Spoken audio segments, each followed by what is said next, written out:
ಕರ್ನಾಟಕ ಪೊಲೀಸರ ಶ್ರಮದ ಬಗ್ಗೆ ಭಾಳ ದಿನಗಳ ನಂತರ ಒಂದು ಶ್ಲಾಘನೆ ವ್ಯಕ್ತವಾಗ್ತಾ ಇದೆ.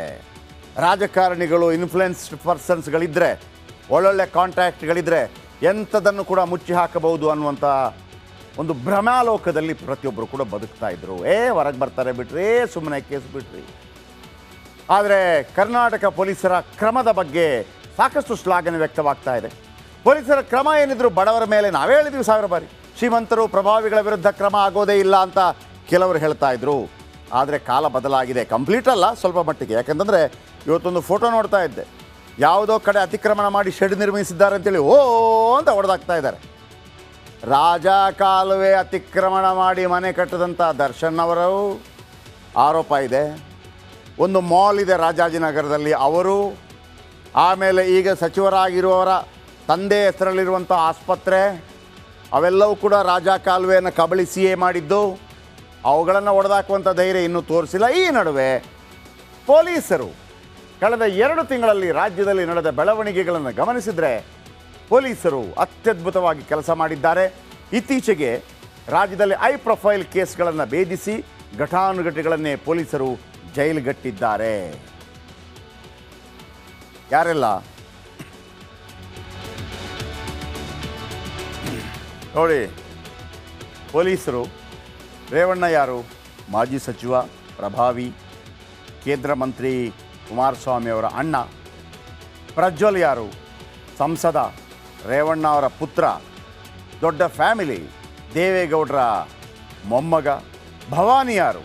ದೇವೇಗೌಡರ ಸೊಸೆ, ರೇವಣ್ಣ ಅವರ ಪತ್ನಿ, ಜಿಲ್ಲಾ ಪಂಚಾಯತ್ ಸದಸ್ಯೆಯಾಗಿದ್ದವರು. ಸೂರಜ್ ಯಾರು? MLC, ರೇವಣ್ಣ ಅವರ ಮೊದಲ ಮಗ, ಮಾಜಿ ಸಚಿವ, MLA, MP ಆಗಿದ್ದವರು, MLC, ಜಿಲ್ಲಾ ಪಂಚಾಯತ್ ಮೆಂಬರ್ ಆಗಿದ್ದವರು, ಎಲ್ಲವೂ ಕೂಡ ಇದೆ ಇಲ್ಲಿ. ಆದರೆ ಇವರನ್ನು ಮಟ್ಟ ಹಾಕೋದಕ್ಕೆ ಯಾವುದೇ ರೀತಿಯಲ್ಲೂ ಕೂಡ ಪೊಲೀಸರು ಹಿಂದೆ ಮುಂದೆ ನೋಡಲಿಲ್ಲ. HD ರೇವಣ್ಣ ಮೊದಲಿಗೆ. HD ರೇವಣ್ಣ ಪ್ರಜ್ವಲ್ ಕೇಸ್ನಲ್ಲಿ ಮೊದಲು ಜೈಲು ಸೇರಿದ್ದು ರೇವಣ್ಣ. ಯಾವ ಕಾರಣಕ್ಕೆ? ಸಂತ್ರಸ್ತೆ ಅಪಹರಣ ಕೇಸ್ನಲ್ಲಿ HD ರೇವಣ್ಣ ಅರೆಸ್ಟ್ ಆಗ್ತಾರೆ. ಮೇ 8ರಂದು HD ರೇವಣ್ಣಗೆ ನ್ಯಾಯಾಂಗ ಬಂಧನವಾಗತ್ತೆ. ಮೇ 14ರವರೆಗೆ ಪರಪ್ಪನ ಅಗ್ರಹಾರ ಜೈಲಲ್ಲಿದ್ದ ಮಾಜಿ ಮಂತ್ರಿ ಮೇ 14ರಂದು ಪರಪ್ಪನ ಅಗ್ರಹಾರದಿಂದ ಬಿಡುಗಡೆ ಹೊಂದುತ್ತಾರೆ. ಪೊಲೀಸರು ಯಾರ ಇನ್ಫ್ಲುಯೆನ್ಸ್ಗೂ ಬಲಿಯಾಗೋದಿಲ್ಲ. ಶಬ್ಬಾಷ್ ನಂಬರ್ 1. ಶಬ್ಬಾಷ್ ನಂಬರ್ 2 ಪೊಲೀಸರಿಗೆ. ಪ್ರಜ್ವಲ್ ರೇವಣ್ಣ, ಪ್ರಜ್ವಲ್ ಮೇಲೆ, ಮಹಿಳೆಯರ ಮೇಲೆ ದೌರ್ಜನ್ಯ ಕೇಸ್. ಆಗ ಇವರು ಸಂಸದರಾಗಿರ್ತಾರೆ. JDS BJPಗೆ ಸಪೋರ್ಟ್ ಮಾಡಿರುತ್ತೆ. JDS BJPಗೆ ಸಪೋರ್ಟ್ ಮಾಡಿರುತ್ತೆ. ಪ್ರಧಾನಮಂತ್ರಿ ಅವರೇ ಬಂದು ಪ್ರಚಾರ ಮಾಡಿರ್ತಾರೆ. ಎಲೆಕ್ಷನ್ ನಡೀತಾ ಇರುತ್ತೆ. ಫೋರ್ಸ್ಗಳು, ಒತ್ತಡಗಳೇನು ಕಡಿಮೆ ಬಂದಿರೋದಿಲ್ಲ. ಕೇಂದ್ರದಿಂದಲೂ ಬಂದಿರುತ್ತೆ, ಮತ್ತೊಂದು ಕಡೆಯಿಂದಲೂ ಬಂದಿರುತ್ತೆ. ಆದರೆ ಪೊಲೀಸರು ಎದೆಗುಂದಲಿಲ್ಲ. ಎಲೆಕ್ಷನ್ ಮುಗೀತಾ ಇದ್ದ ಹಾಗೆ ಪ್ರಜ್ವಲ್ ರೇವಣ್ಣ ಪರದೇಶಕ್ಕೆ ಪರಾರಿ ಆಗ್ತಾರೆ. ಪ್ರಜ್ವಲ್ ಕರೆತರೋದಕ್ಕೆ ಎಲ್ಲ ಪ್ರಯತ್ನವನ್ನು ಪೊಲೀಸರು ಮಾಡ್ತಾರೆ. ತಿಂಗಳುಗಟ್ಟಲೆ. ನಾವು ಕೂಡ ಹೇಳ್ತೀವಿ, 1 ತಿಂಗಳಾಯಿತು, ಎಲ್ಲಿ. ಕೊನೆಗೂ ಮೇ 30ರಂದು ವಾಪಸ್ ಬರ್ತಾರೆ ಪ್ರಜ್ವಲ್. ಏರ್ಪೋರ್ಟ್ನಲ್ಲೇ ಪ್ರಜ್ವಲ್ ರೇವಣ್ಣ ಅವರನ್ನು ಪೊಲೀಸರು ವಶಕ್ಕೆ ಪಡೀತಾರೆ. ಇಲ್ಲಿ ತನಕ ಹೊರಗೆ ಬಂದಿಲ್ಲ. ಅಂದಿನಿಂದ ಇಂದಿನವರೆಗೆ ಪ್ರಜ್ವಲ್ ಬಿಡುಗಡೆಯಾಗಿಲ್ಲ. ಶಬಾಷ್ ಪೊಲೀಸ್. ಇನ್ನು ಪ್ರಜ್ವಲ್ ರೇವಣ್ಣ ಜನ್ಮ ಜಾಲಾಡಿರುವ SIT ಟೀಮ್. ಪ್ರಜ್ವಲ್ ವಿಕೃತ ಕಾಮಿ ಅಂತ ಸರ್ಕಾರಿ ಪರ ವಕೀಲರು ವಾದ ಮಾಡ್ತಾರೆ. ಈಗಲೂ ಜಾಮೀನು ಪಡೆಯಲು ಪ್ರಜ್ವಲ್ ಹರಸಾಹಸ. ಇದು 302 ಅಲ್ಲ, ಇದು ದೌರ್ಜನ್ಯ ಕೇಸ್ 576. ಇಲ್ಲ, ಹೊರಗೆ ಬರೋಕ್ಕಾಗ್ತಾ ಇಲ್ಲ. ಇದಾದ ನಂತರ ತಾಯಿ ಭವಾನಿ ರೇವಣ್ಣ, ಇವ್ರದ್ದೇನು ಕೇಸ್? ಸಂತ್ರಸ್ತೆಯ ಅಪಹರಣ ಕೇಸ್ನಲ್ಲಿ ಭವಾನಿಗೆ ಸಂಕಷ್ಟ. ಅಪಹರಣ ಕೇಸ್ನಲ್ಲಿ ಭವಾನಿ ಹೆಸರು ಕೂಡ ತುಳುಕು. ಫೋನ್ ಮಾಡಿ ಕರೆಸಿದ್ರು ಅಂತೇಳಿ ಅವರ ಹೆಸರು ತಳಕಾಕೊಂಡಿದೆ. ಆರೋಪ ಕೇಳಿ ಬಂದಾಗಿನಿಂದ ಭವಾನಿ ಕಾಣಿಸಲಿಲ್ಲ. ಕೊನೆಗೆ ಕೋರ್ಟ್ಗೆ ಹೋಗಬೇಕಾಯಿತು. ಜೂನ್ 7ರಂದು ಭವಾನಿಗೆ ಷರತ್ತುಬದ್ಧ ಜಾಮೀನು ಸಿಗತ್ತೆ. ಏನು ಹೇಳ್ತಾರೆ? ಹಾಸನ KR ನಗರಕ್ಕೆ ಹೋಗಬಾರ್ದು ಅಂತೇಳಿ ಕೋರ್ಟ್ ಹೇಳುತ್ತೆ. ಈಗಲೂ ಬೇಲ್ ಮೇಲೆ ಹೊರಗಿದ್ದಾರೆ ಭವಾನಿ ರೇವಣ್ಣ. ಶಬಾಷ್ ಪೊಲೀಸ್. ಇನ್ನು ದರ್ಶನ್ ಅಂಡ್ ಗ್ಯಾಂಗ್, ಇವರಿಗಿಂತಲೂ ಬೇಕಿದ್ರೆ ಸ್ವಲ್ಪ ಪ್ರಭಾವಿ. ಯಾಕೆ ಅಂತಂದರೆ ಸಿನಿಮಾ ಮುಖಾಂತರ ಜನರಿಗೆ ಗೊತ್ತಿರುತ್ತೆ, ಪೊಲೀಸರಿಗೆ ಗೊತ್ತಿರುತ್ತೆ. ಪೊಲೀಸರಿಗೂ ಕೂಡ ಅವರ ಬಗ್ಗೆ ಒಂದು ಪ್ರೀತಿ ಜಾಸ್ತಿ ಇರುತ್ತೆ. ಆದರೆ ರೇಣುಕಾಸ್ವಾಮಿ ಕೊಲೆ ಕೇಸ್ನಲ್ಲಿ ನೆಕ್ಸ್ಟ್ ಡೇನೇ ದರ್ಶನ್ ಬಂಧನವಾಗುತ್ತೆ. ಒಳಗೋದ ದರ್ಶನ್ ಇಲ್ಲಿ ತನಕ ಹೊರಗೆ ಬಂದಿಲ್ಲ. ಮೈಸೂರಿಗೆ ಹೋಗಿ ರಾತ್ರಿ ಹೋಗಿ ಬೆಳ್ಳಂಬೆಳಗ್ಗೆ ಬಂಧಿಸ್ಕೊಂಡು ಬರ್ತಾರೆ.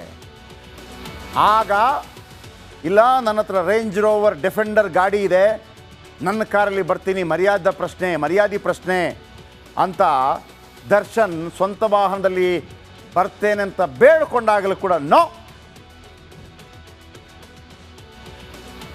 ಪೊಲೀಸ್ ಗಾಡಿ ಹತ್ತಬೇಕು, ಇಲ್ಲಾಂದರೆ ಗುಂಡು ಹೊಡೆದು ಕರ್ಕೊಂಡು ಹೋಗ್ತೀನಿ ಅಂತ ಪೊಲೀಸರು ಹೇಳ್ತಾರೆ. ಶಬಾಷ್ ಪೊಲೀಸ್. ದರ್ಶನ್ ಕೃತ್ಯವನ್ನು ಕಟಕಟೆಯಲ್ಲಿ ಬಿಚ್ಚಿಡಲಾಯಿತು. ದರ್ಶನ್ ಆ್ಯಂಡ್ ಗ್ಯಾಂಗ್ ವಿರುದ್ಧ ಕಠಿಣ ಸೆಕ್ಷನ್, ಒಟ್ಟು 10 ಸೆಕ್ಷನ್ಗಳನ್ನು ಹಾಕಲಾಗಿದೆ. SPP special public prosecutor Prasanna Kumar ಅವರನ್ನು ಅಲ್ಗಾಡಿಸುವಂಥ ಪ್ರಯತ್ನಗಳಾದಾಗ ಮೀಡಿಯಾ ಯಾವ ರೀತಿ ಅದನ್ನು ಹೆಚ್ಚೆಚ್ಚು ತೋರಿಸ್ತು. CM ಹೇಳಿದರು ಯಾವುದೇ ಕಾರಣಕ್ಕೆ ಹಸ್ತಕ್ಷೇಪ ಮಾಡೋದಿಲ್ಲ.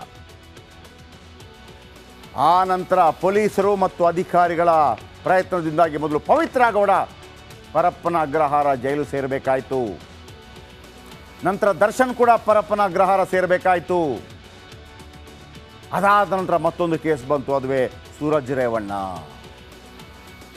ಸೂರಜ್ ವಿರುದ್ಧ ಏನು ಅಕ್ರಮ ಸಲಿಂಗರತಿ ಆರೋಪ. ಬರೀ ವಿಚಾರಣೆ ಹೋಗಿ ಬರ್ತೀನಿ ಆರಾಮ್ಸೆ ಅಂತ ಬಂದರು. ಆದರೆ ಪೊಲೀಸರು ಹಾಲಿ ಶಾಸಕ, ಹಾಲಿ MLC ಅಂತ ಬಿಡಲಿಲ್ಲ, ಎತ್ತಾಕೊಂಡೇ ಬಂದ್ಬಿಟ್ರು. ವಿಚಾರಣೆ ನಡೆಸಿದ್ರು, ಬಂಧನ ಮಾಡೇ ಬಿಡ್ತಾರೆ ಪೊಲೀಸರು. ಹೊಳೆ ನರಸೀಪುರ ಗ್ರಾಮಾಂತರ ಪೊಲೀಸರಿಂದ ಬಂಧನವಾಗುತ್ತೆ.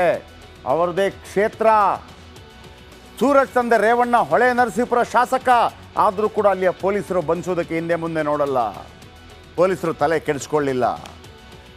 ಹಾಗಾಗಿ ಎಲ್ಲ ಪೊಲೀಸರಿಗೂ ಕೂಡ ನೋಡಿ ಒಂದೊಂದು ಮೇಲ್ಪಂಕ್ತಿಯನ್ನು ಹಾಕಲೇಬೇಕಾಗತ್ತೆ.